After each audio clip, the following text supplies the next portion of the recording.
my career in the youth-obsessed, male-dominated world of advertising as a copywriter, kind of like Peggy in Mad Men. To this day, I still remember working in an agency and hearing a bunch of guys talking about this brilliant female art director and calling her a hack. Why? Because she was 50. This woman had won every creative award there was to win. Was there suddenly an expiration date on her talent? Well, years later, when I turned 50, that advertising agency that loved and adored me and considered me family laid me off without warning. They said it was cutbacks, but it sure felt like sexism and ageism to me. Well, whatever you call it, it was devastating.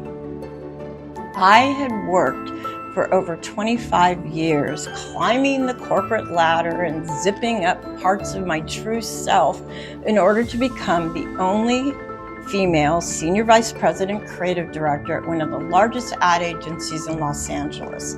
I was in charge of creating and supervising gazillion-dollar campaigns for brands like Honda and Acura. By then, I was more like Don Draper in Mad Men, but without the cigarettes or the martinis. And unlike Don, I had a small child, ailing parents, and a husband who is an entrepreneur. That's French for no health plan. So, as you can imagine, I spent a lot of time worrying and sobbing in my backyard. On one particularly desperate day, I said a prayer to the universe and I asked, am I too old to reinvent myself? Please give me a sign. I went for a walk, and when I came home, I had a sign all right. I just didn't know what it meant. There were hundreds of red dragonflies whirling and swirling all over our backyard like nothing I had ever seen. Well, thanks to Google, I learned that dragonflies spend most of their lives crawling in the muck at the bottom of a pond. And then one day they climb out of the pond into the sunlight and their wings unfurl. It turns out the whole time they were in the muck, they were growing their magical wings. And I believe the message was that dragonflies, like so many of us, don't even fly until later in life. Well, their muck to magic story helped change my story and gave flight to my mission to help other women break out of what I call the age cage. You know, all those imprisoning negative thoughts, assumptions, judgments, and beliefs and stereotypes that are out in our culture and in our heads. All that yakking about being too old, too late, too wrinkled, too blah, blah, blah.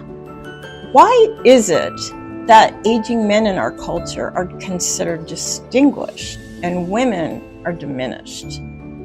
And what's the deal with there being a certain date when you're supposed to retire? I want to refire.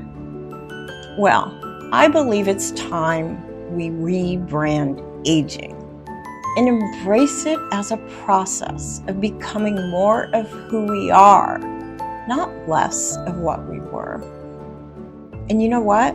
When we change the way we look at aging, we can actually change the way we age.